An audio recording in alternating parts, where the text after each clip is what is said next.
वो बड़ा संस्कारी बनत रहे। हाँ, जरा जाके पूछी था डॉक्टरवा के साथ रात में का करत रहे। बोला तड़ू तोरा का कुछ बुझाता? सब मालूम बा हमरा के। अपन आँखी से देख ली रानी, रात के वो डॉक्टरवा के साथ ऐसे खड़ा रहे जैसे कि ओकरा बीवी हो। सरला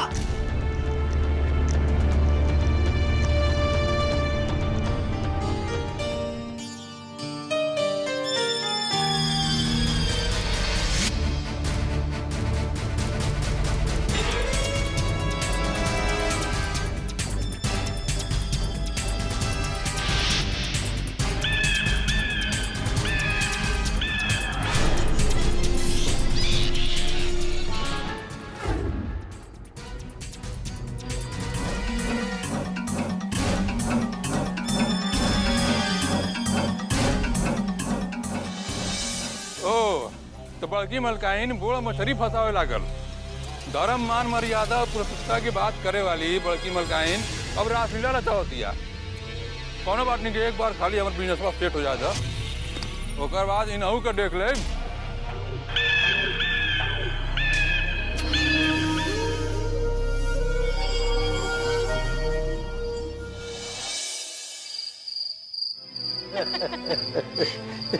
चाचा जी, अरे बेटा आओ आओ। कैसी तबीयत? अब तो बिल्कुल ठीक बनी। ऐसा तोहरे कमाल हनु। चाचा जी कैसी बात कर रहे हैं? ये तो मेरा फर्ज था ना। हाँ हाँ बेटा, बैठा बैठा। तोहरा एजा इला से ये गांव जवार खातिर बहुत अच्छा हो गई। अन्ना तो पहले जाना तरा एजा के मर्द लोग तो कसहू अपन इलाज करवावे खातिर शहर निकल जाते रहे लोग, लेकिन औरतन के बड़ा तकलीफ होता है। कभी कभी तो जाए में रास्ते में लोग गुजर भी जाते रहे। चाचा जी, मैंने यहाँ के गांव के लोगों से बात कर कर ये महसूस किया कि यहाँ के लोग गांव के हेल्थ को लेकर जागरूक नहीं है, और इसीलिए मैं यहाँ पर एक हेल्थ का शिविर शुरू करना चाहता हूँ। चाचा जी, दरअसल मैं आपसे इजाजत लेना चाहता हूँ कि अगर प्रेमा और सरला मेरी माँ का साथ दें तो बहुत अच्छा रहेगा, मेरा काम आसान हो जाएगा। ये में तो कोनो हर्जा के बात नहीं खे। इता ए गांव और जवार खातिर भलाई के बात बा। हाँ, ए में तो ए गांव के लोग के बस जागरूक करे वाला बात बा। आ ए सब में तो हमनी के खानदान हमेशा से आगे रहल हुए। जब तू एकर बेड़ा उठा ले बड़ा तो समझ ल कि हमारा घर के काम बा। बहू, ए बहू। जी बाबूजी। अरे बेटा, ये महंत जी बहुत बढ़िया बात कहत है। प्रेमा जी, मैं अभी चाचा जी से बात कर रहा था कि यहाँ के गांव के लोगों को औरतों की हेल्थ के प्रति जागरूकता नहीं है, और इसी के लिए मैं एक हेल्थ शिविर शुरू करना चाहता हूँ। और मैं बहुत खुश होऊंगा अगर आप और सरला मेरी माँ का इसमें साथ दें। बाबूजी, एक गांव में मर्द औरत साथ में मिलकर कब काम करेला? मर्द बाहर के काम संभालेला और मेहरारू घर के। तब हम एजा कैसे साथ में काम कर सकीला? समाज और बिरादरी का कही? बहू, ये नेक काम हो। और नेक काम हमेशा समाज और बिरादरी से ऊपर उठ के रहना। बहू, यह बिरादरी तोहरा के दूदू हली पंचायत में ले जाके खड़ा कैलस। तारा के इज्जत देवे खातिर ना, बल्कि बेइज्जत करे खातिर।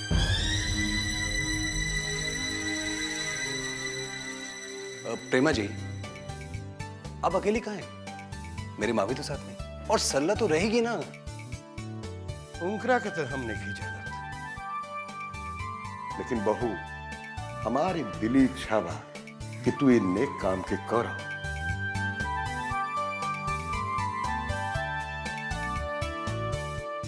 ठीक बा बाबूजी, जैसन राउर मर्जी। बाबूजी, यही तो दुनिया मात खा गई। प्रेमा जी ने हाँ तो की, लेकिन थोड़ा देर से। देना है।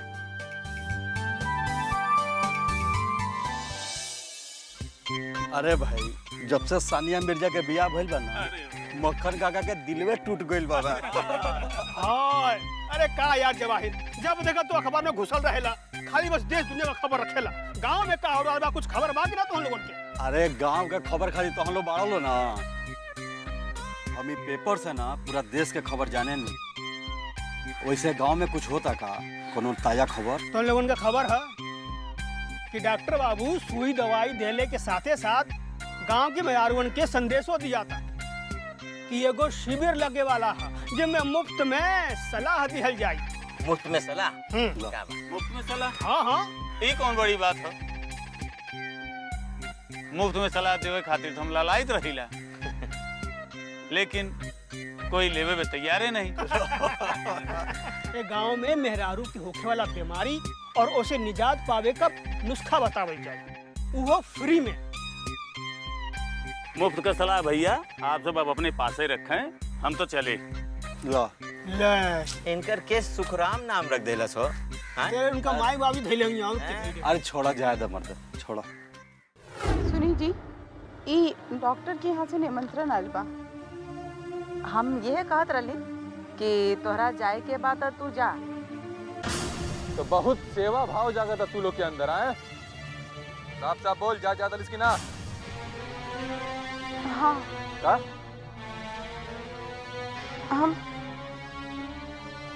हम नहीं खे गए। हैं?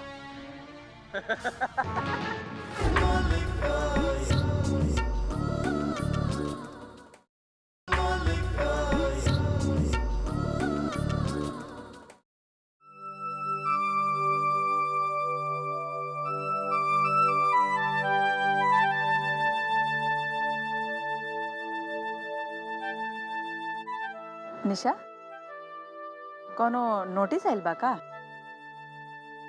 हाँ दीदी, वो जो नया डॉक्टर आयल बारन ना गाँव में, वो यहाँ गांव के मेहरारू खातिर स्वास्थ्य जागरूकता शिविर लगा रहल बाड़न। देखा निशा, हम तो ना जाए के चाहतनी, लेकिन तोहरा जाए के बात जा, कारण कि हमरा कुछ समझ में ना आई। शायद दीदी बाहरों से डॉक्टर आई हन और वो गांव वालन के फ्री में चेकअप और इलाज करिहन, और हम लोगन के स्वास्थ्य कैसे रहल जाई इहो बतलावल जाई। उमे लागता दीदी ये तो बड़ा फायदा के चीज है। देखा, हर घर से तो एगो मेहरारू जेबे करेली। अगर तोहरा जाए के बात तो तू जा, लेकिन एक बात के तू ध्यान रखिया, ये बबुआ जी के दिमाग तो तू जानबे करत रू, उनकरा से पूछ के जइया। सेवकराम, ए सेवकवा, अरे सेवकवा कहाँ गई? लकड़ी चिरा के बोले रही, कहाँ गई? अरे भाई गई हुई लोहार के पास। सुनी जी, ई डॉक्टर के यहाँ से निमंत्रण आयल बा।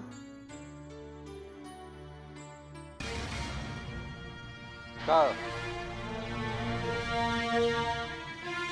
कुछ ना, हम ना, वो तो दीदी कहत रहे कि का? का कहत नहीं दीदी? हम यह कहत रही कि तोहरा जाए के बात तो तू जा, लेकिन बबुआ जी से पूछ के जइया।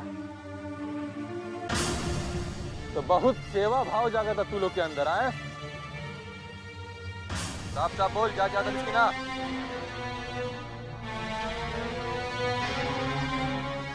हाँ का? ना, हम नहीं खे गए। हैं? हम नहीं खे गए के चेहरा देखा हो,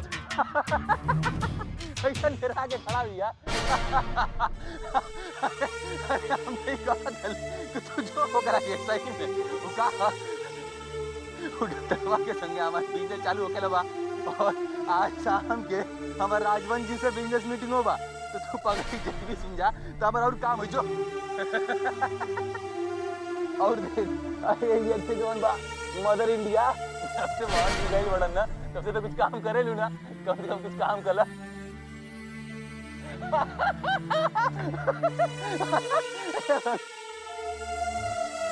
ले जो करो ले जो।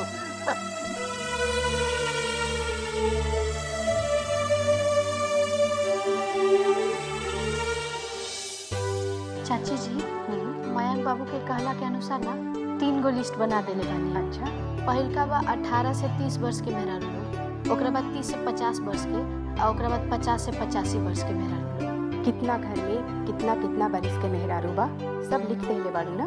जी, ई पंचायत से जे गांव में रहे वाला लोग के लिस्ट आयल रहे नु, वही घरी बना लेले रहनी हम। अच्छा अच्छा, तो हम लोग इस सब काम में हिस्सा ले पाड़ू जा। ये सब देख के बड़ा अच्छा लागता, हमरा बहुत अच्छा लागता। लेकिन हम का करी, हमरा के तमयंक एकरा में फंसा दिलन जबरदस्ती। ऐसे मत बोली चाची जी, रउए रहला से तो मेहरारू लोग आवत दिया न तो पहले अगर मेहरारू लोग चाहत भी रहल हनु तो मर्द लोग ना आवे देत रहल। रउआ रहती तो ऐसा पहले ना हो। तब तक ये सब बहुत अच्छा हो रहा बा।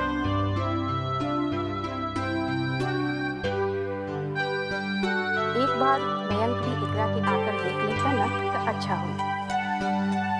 काका, जैसा कहा था सब कुछ हो गया ना? हाँ, अच्छा। माँ लिस्ट दे रहा? हाँ। काका, बाहर जितने लोग खड़े हैं उनको जाके कह दीजिए कि इन सब का जीरोक्स करा लें। और उनको ये भी कह दीजिएगा कि सारे बैनर और पोस्टर आज आपको लग जाना चाहिए। और ये जो है ये शिविर के मेन गेट पे लगा दीजिएगा, ठीक है? लीजिए। अच्छा, आप दोनों का काम है कि महिला कार्यकर्ताओं को निर्देश देना। क्या है कि महिला कार्यकर्ताओं को कुछ मालूम नहीं होगा तो वो जो भी कमांड लेंगे वो आप लोगों से लेंगे। और कल सुबह तक 2 महिला डॉक्टर भी पहुंच जाएंगे। और हाँ, अगर ये शिविर कामयाब होता है तो महीने में 2 दिन ऐसे शिविर लगाएंगे। ये तो बड़ी अच्छी बात होगी बेटा। बड़का साहब बुलात माने रहुआ क्यों बिजनेस के बात करे खातिर बबुआ जी आए बाड़ा।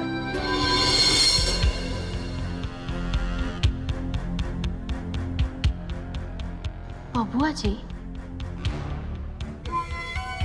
चाची, बबुआ जी के क्या संगे बिजनेस करते हैं? वो दरअसल पापा ये चाहते थे कि अगर कोई गांव की भलाई या रोजगारी के लिए कोई बिजनेस खोलना चाहे तो उसमें पैसा लगाना मतलब गांव की भलाई करना ही हुआ एक तरह से। बबुआ जी के बिजनेस से गांव की सेवा? आप जानते भी हैं बबुआ जी कौन है?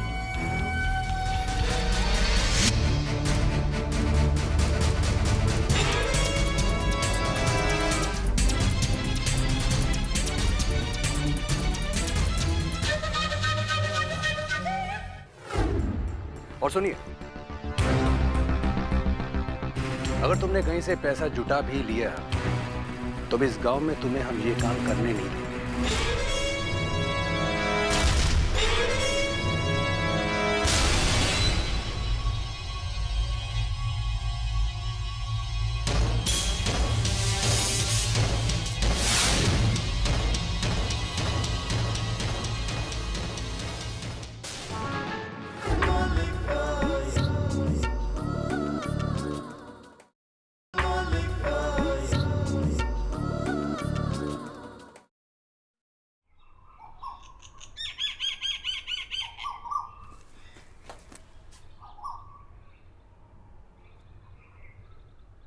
का हो भिंडी काटा तड़ू?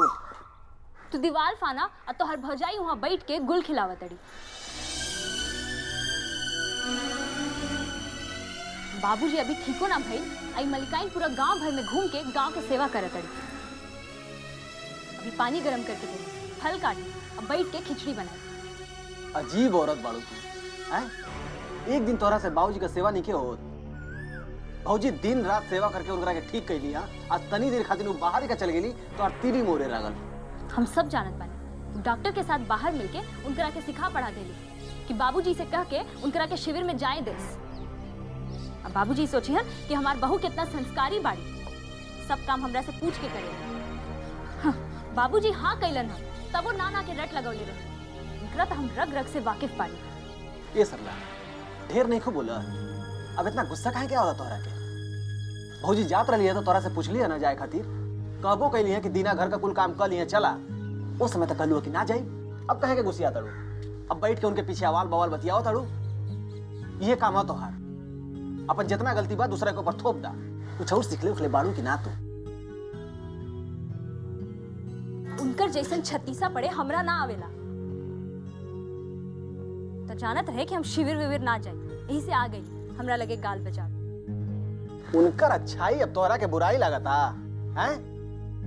ठीक है कहेला लोग, जे जैसन होला ना वैसन दूसरे के बारे में सोचेला, जैसन बाड़ू वैसन दूसरे के बारे में सोचा ताड़ू। रउआ के जे कहे के बाद कह ली, रउआ अच्छा लागे चाहे बुरा लागे। सरला जवन कहेली ना सोच समझ के कहेली। तो हम जानत नहीं डॉक्टर मरगौना और भौजाई के मिली भगत बा, दोनों मिल के केहू काम शुरू करे के चाहत बा और दोनों के सब इरादा पूरा हो जाए। के बतिया का रात सवेरे से लगोले बाड़ू तू हैं? 50 बार कहता नहीं कि ऐसन कोनो बात नहीं खे, लेकिन तोरा के समझ में नहीं आवत। कुछ बुझाला कि ना तोरा के? कल ही जे कहे के बाद में मत कहिया कि सरला समझौली ना। अच्छा ला हैला आज जाके तरकारी काटा घर में। हाँ हाँ मत कहिया कि सरला ना बतौलस। देखिया गुस्सिया के ढेर नून मत झोंक दिया भिंडी में। झोंकब 10 बोरी मिर्चियों झोंकब। और आगे भी एकदम सही। ले चाय पी। हाँ ले यार। देखी धन दौलत कमाइल तो बहुत अच्छा चीज है, लेकिन ओकर इस्तेमाल होके केहू के हित में कामे आवे तो इससे बढ़ के कोनो बात ही ना हो सके। एकदम शुद्ध विचार चौधरी जी, और साच कहीं तो यह विचार हमरो है। यही से मठ से हमारा यहाँ से हमेशा गरीबन खातिर अनाज और कंबल जाला। और दूसरा बात ये कि हमारे गांव के लोगन महाजन के पास ना जाला, उनके जितना मतलब खेती बाड़ी खातिर पैसा होला ना हम ही दे दिला। देखी चौधरी हमारे बचपन के मित्र हैं, उनकी बड़ लड़का की हत्या के जुर्म में महन सजा काट रहल बने। हम मुंबई से आयल बनी, ये गांव वालन की कार आदमी चलता हमरा उसे कोनो मतलब नहीं है। यही से तो रुगरा हमारी लगे बैठल बनी सामने। लेकिन एक बात जान ली, हम गांव में हर आदमी के बराबर समझे, एकदम बराबर। बोली का बिजनेस कर चाहता नहीं आप? देखिए चौधरी साहब, बहुत सोच समझ के फैसला ले बनी। रहुआ तो अनुभवी बड़ी, दुनिया देख ले बड़ी कि आज का जमाना में रुपया पैसा ही माई बाप होला। यही से हम खूब पैसा कमा के एगो ईट भट्टा का फैक्ट्री खोल चाहते हैं। ईट भट्टा की फैक्ट्री? अरे चौधरी साहब वो तो बाद में है, बाद में। लेकिन जौना खातिर हमारा के पैसा की जरूरत बा ना, वो हमार दारू का धंधा। दारू का धंधा?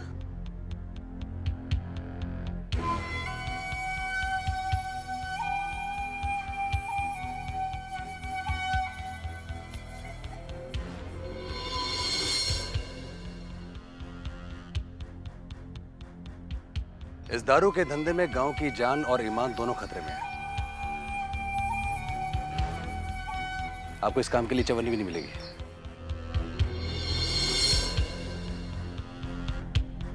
मैं ठीक कहता है, ये धंधा में गांव के विकास नहीं हुई, विनाश हुई। आप अपनी फाइल उठाइए और चलते बनिए यहां से।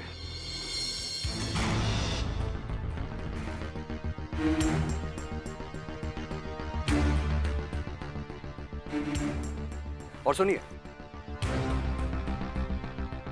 अगर तुमने कहीं से पैसा जुटा भी लिया तो भी इस गांव में तुम्हें हम ये काम करने नहीं देंगे।